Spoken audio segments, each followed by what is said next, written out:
que Jesus começou a fazer e a ensinar, até o dia em que foi elevado aos céus, depois de ter dado instruções por meio do Espírito Santo aos apóstolos que havia escolhido. Depois do sofrimento, Jesus apresentou-se a eles e deu-lhes muitas provas indiscutíveis de que estava vivo. Apareceu-lhes por um período de 40 dias, falando-lhes acerca do reino de Deus.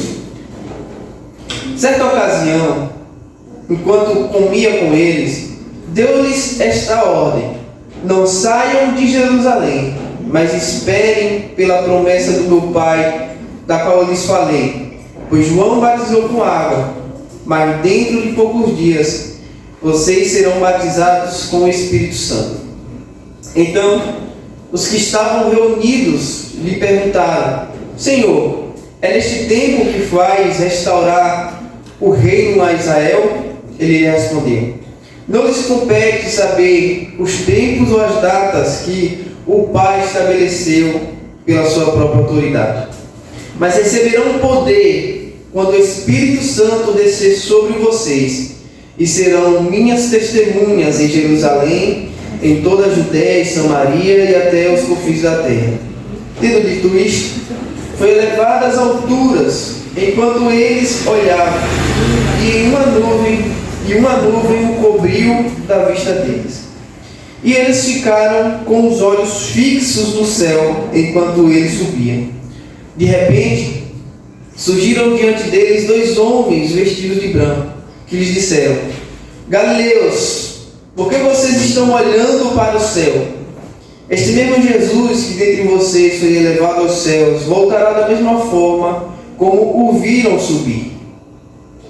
E vamos fazer a leitura aqui do verso 14 também. O verso 14 nos diz assim: todos eles se reuniam sempre em oração com as mulheres, inclusive Maria, a mãe de Jesus, e com os irmãos dele. Oremos. Bondoso Pai, nós oramos em nome de Jesus e te pedimos, Senhor, que o Senhor possa nos conduzir nessa pregação e que nós sejamos fortalecidos e sejamos edificados por tua bondosa palavra. Fala conosco, Senhor, em nome de Jesus. Fala aos nossos corações, que eu diminua, que o Senhor cresça, que o Senhor fale em nossas vidas. Em nome de Jesus, amém.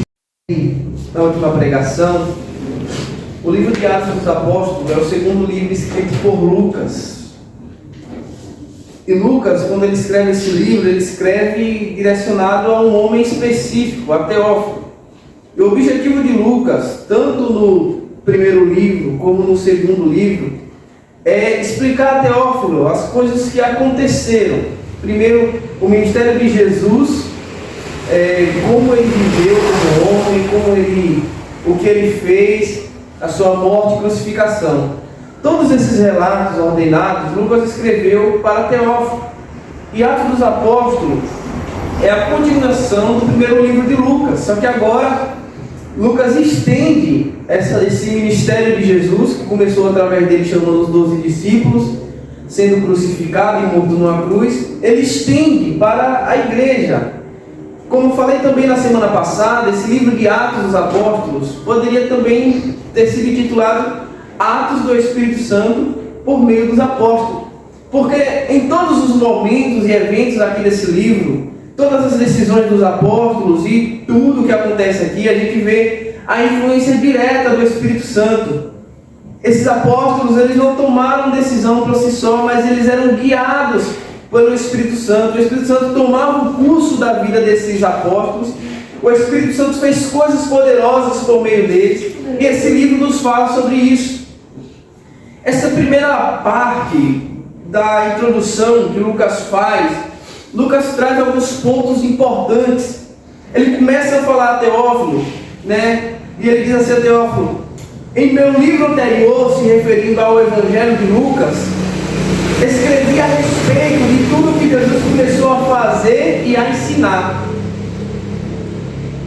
Todo o livro de Lucas, todo o Evangelho de Lucas tem esse propósito de ensinar tudo que Jesus começou a fazer e os seus ensinamentos.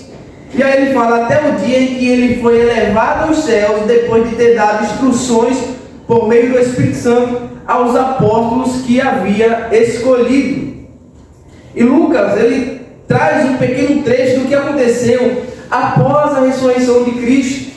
Ele fala nessa introdução que depois da morte e ressurreição de Jesus, ele voltou, ele ficou ensinando os discípulos por mais 40 dias e 40 noites.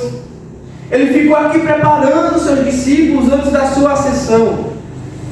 Ele fala que depois do sofrimento de Jesus, ele apresentou seus discípulos e deu muitas provas indiscutíveis de que ele estava vivo.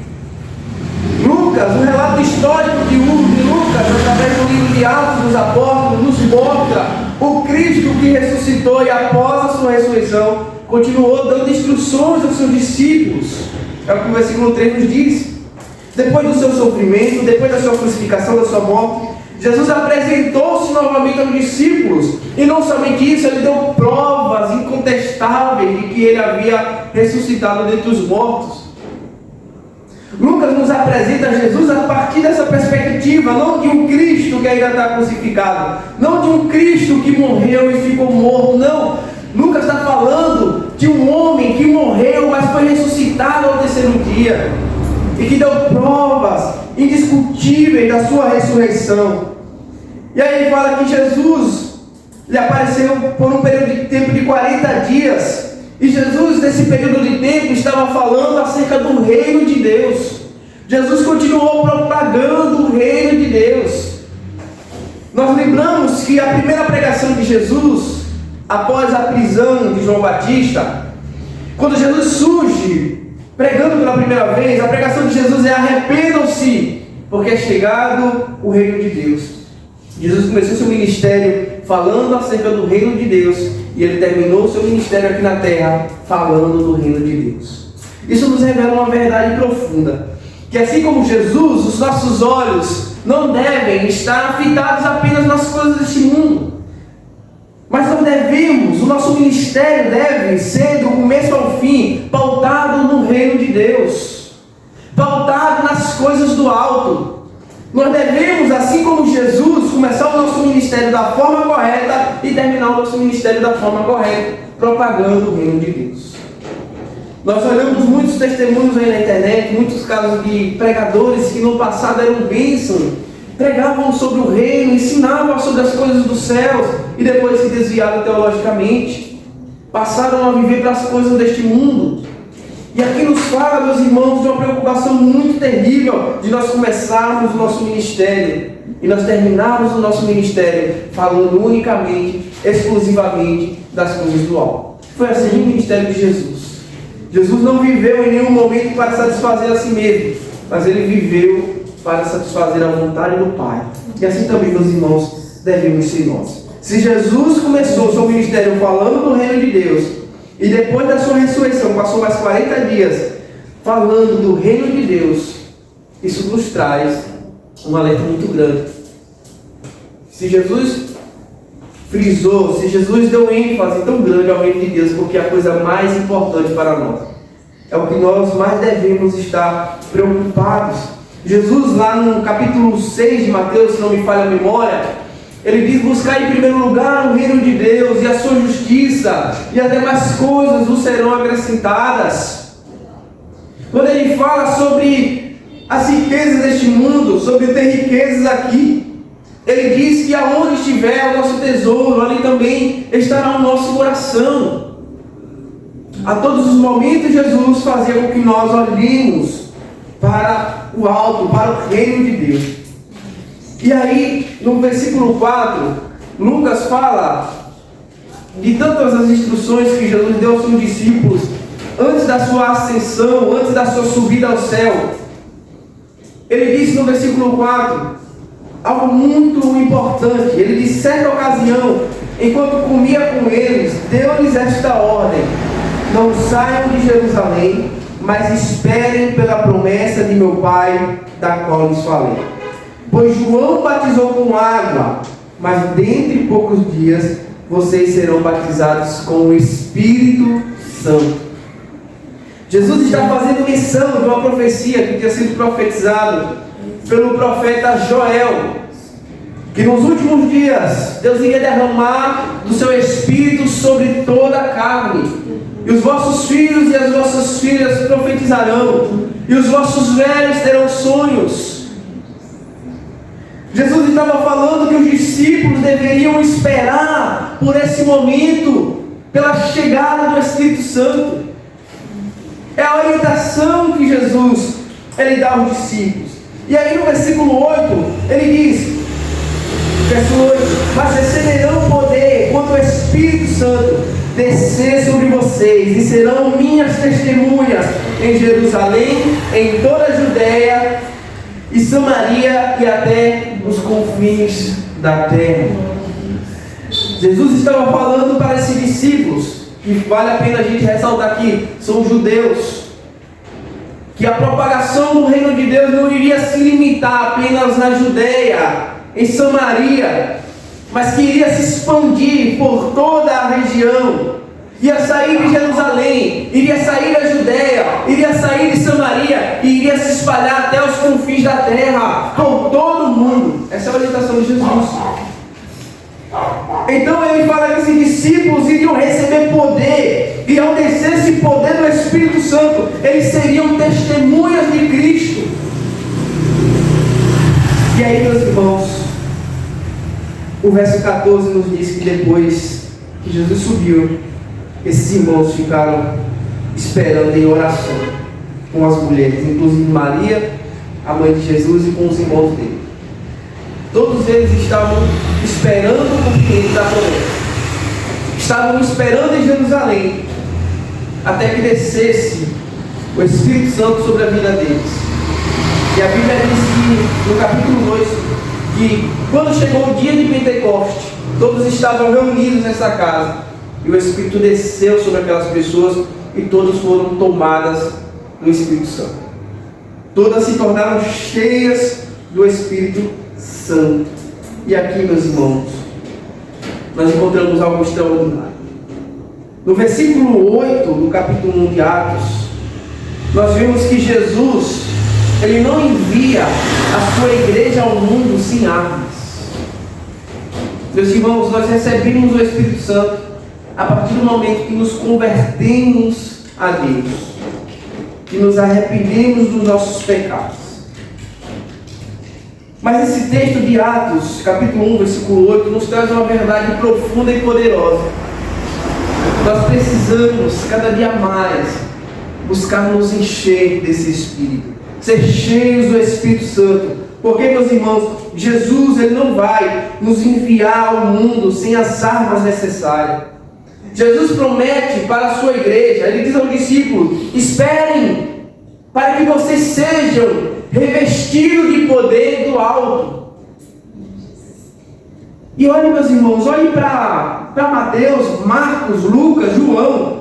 Olhe atentamente para esses livros, para os evangelhos. Olhe para o período em que Jesus ainda estava aqui na terra. Qual foi a alma que se converteu através de uma pregação dos discípulos? Quantas pessoas criaram a noção do reino de Deus através da pregação do Espírito, de Pedro, melhor dizendo, de Tiago, dos discípulos, antes da descida do Espírito Santo? Eu não encontrei nenhum registro. Porque eles ainda, meus irmãos, não estavam revestidos do poder de Deus, do dínamos, do poder, da palavra. O dínamos deriva da palavra dinamite, do poder de Deus, dessa explosão. E esse poder, meus irmãos, não é um poder meramente humano, não é um poder de persuasão, influência política, não é pela força da eloquência do discurso. É um poder que vem de alguém que é cheio do Espírito Santo, de alguém que tem o Espírito queimando no seu coração verdadeiramente. Alguém que tem o Espírito tomando o curso da sua vida e conduzindo a vida dessa pessoa. Até o capítulo 2 de Atos, pegando do Evangelho de Mateus, até chegar ao capítulo 2 de Atos, nós ainda não tínhamos visto os discípulos fazendo atos poderosos a ponto de fazer pessoas se renderem a Deus. Mas a Bíblia diz que depois que o Espírito Santo desce sobre aquele povo, e aquele povo é tomado pelo Espírito Santo, cada um começa a falar em língua segundo o que o Espírito Santo conduzia. A Bíblia diz que alguns olharam para aquela situação e ficaram pasmados, ficaram maravilhados e diziam: meu Deus, não são essas pessoas galileus? Como nós podemos ouvi-los falar na nossa própria língua materna? E veja, Atos diz que vieram pessoas de várias regiões do mundo, da Capadócia, do Egito e de tantos outros lugares. Pessoas que não falavam apenas na língua dos galileus, falavam nas suas próprias línguas maternas. E pessoas galileus, pessoas incultas, estavam falando em outro idioma pelo poder do Espírito Santo. Enquanto isso, outros não entenderam nada do que estava acontecendo e disseram: esse povo está bêbado, esse povo está embriagado. E zombava dos discípulos. E aí a Bíblia diz que Pedro tomou a palavra e disse: meus irmãos, isso que está acontecendo aqui não é sinal de embriaguez. Versículo 14 do capítulo 2. Pedro levantou-se com os 11 em alta voz, dirigiu-se à multidão. E ele disse: homens das Judeias e todos os que vivem em Jerusalém, deixem-me explicar-lhes isso. Ouçam com atenção. Estes homens não estão bêbados como vocês supõem. Ainda são 9 horas da manhã. Ao contrário, isto é o que foi predito pelo profeta Joel. Nos últimos dias, diz Deus, derramarei o meu espírito sobre todos os povos. Os seus filhos e as suas filhas profetizarão. Os jovens terão visões. Os velhos terão sonhos. Sobre os seus servos e as minhas servas derramarei meu espírito naquele dia, e eles profetizarão. Demonstrarei maravilhas em cima do céu e sinais debaixo da terra: sangue, fogo, nuvens e fumaça. O sol se tornará em trevas e a luz sangue, antes que venha o grande e glorioso dia do Senhor. E todo aquele que invocar o nome do Senhor será salvo. Israelitas, ouçam estas palavras. Jesus de Nazaré foi provado por Deus diante de vocês, por meio de milagres, maravilhas e sinais que Deus fez entre vocês por intermédio dele. Como vocês mesmos sabem, este homem lhes foi entregue por propósito determinado e pré-conhecimento de Deus. E vocês, com a ajuda de homens perversos, o mataram pregando-o na cruz. Mas Deus o ressuscitou dos mortos, rompendo os laços da morte, para o impossível, que a morte o retivesse. A respeito dele, disse Davi: eu sempre via o Senhor diante de mim, porque ele está à minha direita, não serei abalado. Por isso o meu coração está alegre e a minha língua exultará. O meu corpo também repousará em esperança, porque tu não me abandonarás no sepulcro, nem permitirás que o teu santo sofra decomposição. Tu me fizeste conhecer os caminhos da vida e me encherás de alegria na tua presença. Irmãos, posso lhes dizer com firmeza, com franqueza, que o patriarca Davi morreu e foi sepultado, e o seu túmulo está entre nós até o dia de hoje. Mas ele era profeta e sabia que Deus lhe prometera sob juramento que colocaria um dos seus descendentes em seu trono. Prevendo isso, falou da ressurreição de Cristo, que foi abandonado no sepulcro, cujo corpo não sofreu decomposição. E aí, meus irmãos, sabe qual foi o resultado disso? A Bíblia diz que no versículo 38, Pedro diz: arrependam-se, cada um de vocês seja batizados em nome de Jesus Cristo para o perdão dos seus pecados, e receberão o dom do Espírito Santo. Pois a promessa é para vocês e para seus filhos e para todos que estão longe, para todos quantos o Senhor nosso Deus chamar. Com muitas outras palavras nos advertisse que é por eles. Salvem-se desta geração corrompida. Os que aceitaram a mensagem foram batizados, e naquele dia houve um acréscimo de cerca de 3.000 pessoas. Esse foi o resultado da pregação de alguém que estava revestido do poder de Deus, cheio do Espírito Santo. Até o capítulo 2, os discípulos não tinham feito nada de mega extraordinário como isso. Eles já haviam expulsado demônios. Tem uma passagem que ele chega dentro de Jesus alegrem porque os demônios estavam sendo expulsos no nome deles. E Jesus diz: vocês devem se alegrar porque o nome de vocês está no livro da vida. E depois, quando o Espírito desce, esses homens cheios do poder do Espírito Santo, sem poder humano, sem influência política, sem eloquência humana, mas capacitado pelo próprio Espírito Santo, eles, pessoas comuns, fizeram coisas extraordinárias pelo poder do Espírito Santo. Então, meus irmãos, Deus não espera de nós que nós sejamos doutores, grandes teólogos, preocupados apenas na formalidade do curso, na formalidade da palavra, na formalidade do nosso comportamento. Deus espera de nós que nós sejamos crentes cheios do Espírito Santo, cheios do poder de Deus. E esse poder, meus irmãos, não será derramado sobre nossas vidas através de movimentos extraordinários, através de manifestações estereóticas. Não! O poder de Deus é derramado nas nossas vidas mediante a oração, mediante a quebrantamento, mediante arrependimento. Deus jamais derramará seu poder sobre pessoas porque simplesmente elas são formais, porque simplesmente falam bem, porque são capacitadas, são estudadas, e nada contra isso. Nós devemos estudar, nós devemos ser celosos, nós devemos procurar aprofundamento, devemos procurar ferramentas para ministrar, ferramentas para ler a Bíblia, fazer cursos, sim, devemos. Mas nós precisamos entender que nada disso valerá a pena se nós formos raquíticos, se formos secos, se o Espírito Santo não estiver sobre nossas vidas. Se nós fazemos isso por mera formalidade, por mero orgulho, simplesmente estamos fazendo espetáculos, e Deus espera pessoas cheias do Espírito Santo. Nós precisamos, meus irmãos, ser cheios do Espírito Santo. Hoje em dia, meus irmãos, a igreja, ela precisa mais do poder do alto do que estratégias humanas.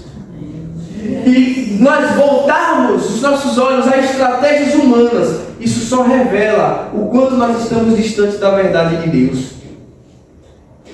Não se espante, meus irmãos. Deus não precisa das nossas estratégias humanas. Deus não precisa das nossas metodologias humanas. O que Deus precisa é de pessoas cheias do Espírito Santo. Mas sabe o que é que acontece? Nós estamos conformados com a nossa vida medíocre. Nós estamos conformados em nossa vida sem leitura bíblica. Nós estamos conformados em nossa vida sem oração. Nós estamos conformados em nossa vida fragilizada por pecados. Nós aceitamos isso, meus irmãos. Nós nos conformamos. E aí, por não termos o poder de Deus em nossas vidas, o que nós fazemos? Criamos estratégias. Nós criamos metodologias. Nós queremos fazer com que as pessoas fiquem na igreja por conta dos nossos eventos, por conta das nossas coisas, por conta das nossas programações, e também nada contra isso. Mas nada valerá a pena, meus irmãos, se isso for mera formalidade. Deus espera de nós que nós sejamos crentes cheios do Espírito Santo. E o avivamento, meus irmãos, o avivamento, ele não é esse oba-oba que fazem por aí. Essa gritaria, essa baderna, essa bagunça. O avivamento, meus irmãos, começa com aquebrantamento de coração. O avivamento começa com arrependimento. O avivamento começa com vida se prostrando aos pés do Mestre, voltando às Escrituras. Não existe avivamento sem a Escritura. Não existe avivamento sem oração. Não existe avivamento sem arrependimento, meus irmãos. O avivamento ele começa quando nós somos levados pelo Espírito a dobrarmos nossos joelhos no chão, a voltarmos os nossos olhos às Escrituras, a voltarmos a vida em comunidade e em piedade. As pessoas deturparam o Evangelho, deturparam a essência do que é avivamento. É por isso que pessoas mortas em suas transgressões, em pecados, fazem shows e gritarias por aí em nome do avivamento. Porque perderam a essência. Os grandes avivamentos que aconteceram na história começaram de forma comum. Homens convocando pessoas à oração. Simplesmente isso. Através do quebrantamento de coração, as pessoas se voltavam para a palavra. E se reuniam, e se reuniam, e se reuniam de tal forma que agora a palavra começou a ser a realidade deles. Agora eles não conseguiam falar outras coisas, meus irmãos. E aí eu estava ouvindo uma palestra, uma pregação, essa semana, essa pregação falou muito ao meu coração. É uma pregação do pastor Jonas Madureira, e ele fala no pastor e o canto congregacional. Ele fala o seguinte, que o canto congregacional não é nós chegarmos todos os dias e termos ensaios para cantarmos no culto. Ele fala que o canto congregacional não é o instrumentalista, aquele que está aqui na banda tocando, parar de tocar o instrumento e deixar a igreja cantar sozinha. O canto congregacional, meus irmãos, é a igreja voltar para as escrituras de tal modo que ela não consegue falar outra coisa a não ser a Bíblia. Quando ela entra aqui na igreja, ela entra com os propósitos de adorar as escrituras sagradas, de louvar a Deus com aquilo que a palavra de Deus fala, que Ele gosta de ser adorado. O canto congregacional começa através de pessoas que já estão em culto em suas casas. Estão tão envolvidas no ambiente das escrituras sagradas que não conseguem falar outra coisa, porque são pessoas cheias do Espírito Santo. E nós devemos, meus irmãos, nos encher do Espírito Santo. Nós devemos perseverar na oração, na busca, no relacionamento. O versículo 14 diz que os discípulos perseveravam unânimes em oração, todos juntos em um só propósito. Antes do Pentecostes, meus irmãos, havia um cenário cheio de gente orando. Essas pessoas estavam buscando a Deus, estavam ali se quebrantando, formando o seu caráter à imagem de Cristo, pedindo a intervenção de Deus sobre a vida deles. A unidade e a perseverança em oração prepararam todo o ambiente para a chegada do Espírito Santo em Atos capítulo 2. E nós devemos também preparar todo o ambiente, meus irmãos, para que o Espírito Santo encha as nossas vidas. Nós estamos distantes, nós nos perdemos na nossa própria vaidade, nós nos perdemos no nosso próprio conceito, mas a palavra do Senhor nos exorta a nós voltarmos a uma vida de fervor, a uma vida de busca, a uma vida de oração genuína, para que o Espírito Santo nos faça viver de fato o que Jonas Madureira falou naquela pregação, o canto congregacional no nosso meio. Nós precisamos nos esforçar e buscar a Deus. Porque, meus irmãos, se nós queremos ver Deus agir poderosamente em nossas vidas, em nossa igreja, nós precisamos começar com uma oração séria, persistente e conjunta. Nós precisamos voltar à disciplina da oração. E a oração, meus irmãos, não é uma tarefa fácil, é uma tarefa penosa. Porque a gente dá graças a Deus depois de ter terminado de orar. Mas quando a gente começa a orar, é aquela batalha. As nossas atividades, os nossos afazeres sufocam a nossa vida de oração, sufocam o nosso momento de relacionamento. E quando nós dobramos o nosso joelho, nós estamos tão sobrecarregados com as coisas deste mundo, que nós não vemos a hora de nos levantarmos dali para deitar, para descansarmos. E para, quando a gente se levanta para descansar, a gente volta a mexer no nosso celular e passar horas e horas. A gente volta a fazer nossas atividades e passar horas e horas. Porque a desculpa do cansaço só funciona na hora da oração. Mas para as outras coisas... E sabe o que é isso, meus irmãos? É a nossa natureza. A natureza que nós devemos enfrentar todos os dias. E aí, meus irmãos, o capítulo 3 nos fala sobre a descida do Espírito Santo e o nascimento da igreja em Atos. Quando o Espírito desce, meus irmãos, os discípulos eles são transformados. Pedro, o mesmo Pedro que lá em Mateus, Marcos, Lucas, João havia negado Jesus 3 vezes, agora é o mesmo Pedro que prega com ousadia, que prega cheio do Espírito Santo. Aquele mesmo pescador que Jesus chamou, iletrado, bruto, aquela pedra bruta, Jesus pegou e lapidou aquela pedra. Quando desceu o Espírito Santo, aquele homem pregou com ousadia tal que 3.000 pessoas se renderam a Deus, não resistiram. E isso aqui nos prova que a conversão não é fruto da nossa eloquência, é fruto do poder do Espírito Santo de Deus em nossas vidas. Nós devemos, meus irmãos, pregar cheio do Espírito Santo. A igreja ela nasce com poder, meus irmãos, com uma santa ação do Espírito Santo. E essa ação gera um impacto naquela comunidade. As pessoas são transformadas, são levadas à consciência de pecado. As pessoas não serão levadas à consciência de pecado pelo tanto que nós falamos isso a ela. Elas serão levadas à consciência de pecado quando nós falarmos do Evangelho cheios do Espírito Santo de Deus. Nós precisamos assistir. Aqui, meus irmãos, o avivamento que começou em Jerusalém, ele continua até os dias de hoje. E avivamento, o avivar é Deus fazer aquela pessoa que estava morta em seus pecados voltar à vida. É isso que é avivamento. Avivamento não é gritaria, não é chororeio. O avivamento pode até gerar isso em nossos corações, pode até gerar uma emoção, mas a evidência do avivamento é que pessoas mortas voltaram a viver. Essa é a essência do avivamento. Pessoas que estavam perdidas nos seus pecados, estavam mortas, agora foram transformadas por Deus. Foi isso que aconteceu. Aqui em Atos, meus irmãos, nós temos Pedro negando Jesus, covarde, se tornando um pregador ousado, cheio do poder de Deus. Pessoas que foram perseguidas, se tornando proclamadores do Evangelho. Feridos, sendo curados pelo poder de Deus.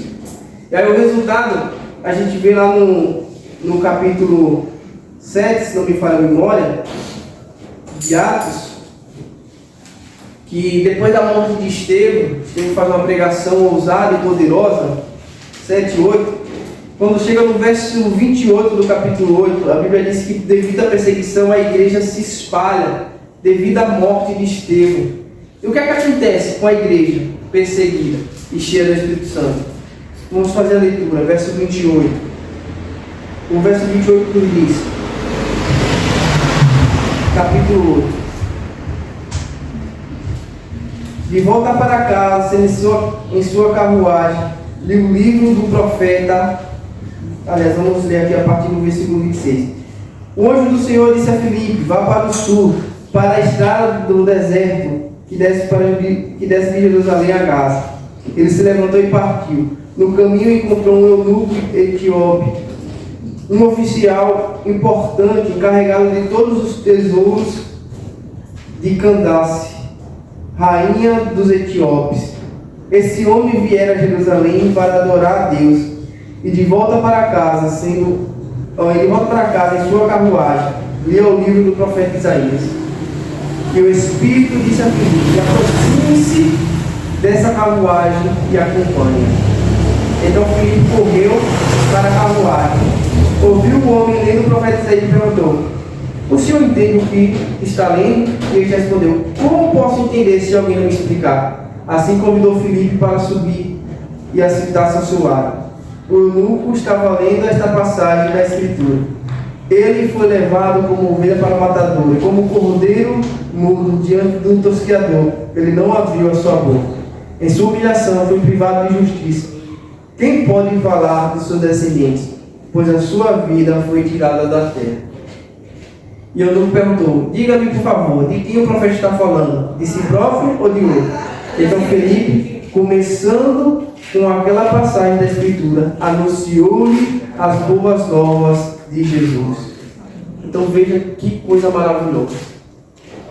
Agora, meus irmãos, a igreja tinha se espalhado, a igreja estava sendo perseguida, e Deus estava, através do Espírito Santo, usando pessoas para pregar o Evangelho, e almas estavam se convertendo.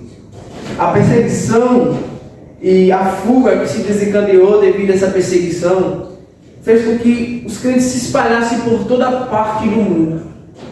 E aonde eles chegavam, meus irmãos, ali eles anunciavam o Evangelho. E se cumpriu o que Jesus falou, que eles iriam pregar o Evangelho em Jerusalém, na Judéia, em Samaria e até os confins da terra.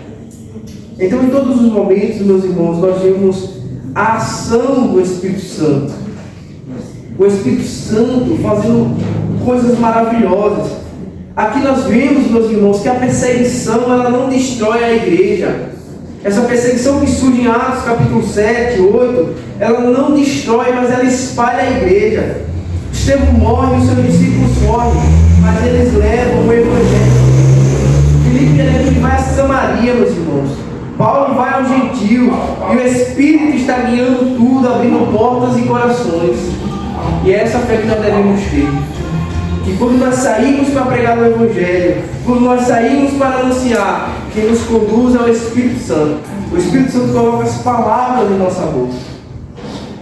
Então, meus irmãos, que nós íamos aprender com o livro de Atos dos Apóstolos. O livro de Atos dos Apóstolos nos faz questionar: será que nós somos cheios do Espírito Santo? Ou será que nós estamos apenas ocupados com as atividades da igreja?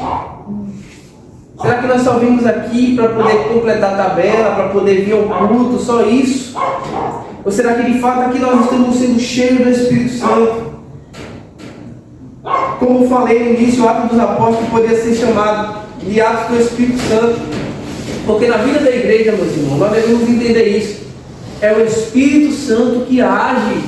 Não é nada que vem de nós. Tudo começa com a promessa do poder que vem de Jesus, passa pela oração fervorosa, explode em missão e termina com o Evangelho chegando a Roma e aos confins da terra. Então nós devemos nos fazer a seguinte pergunta: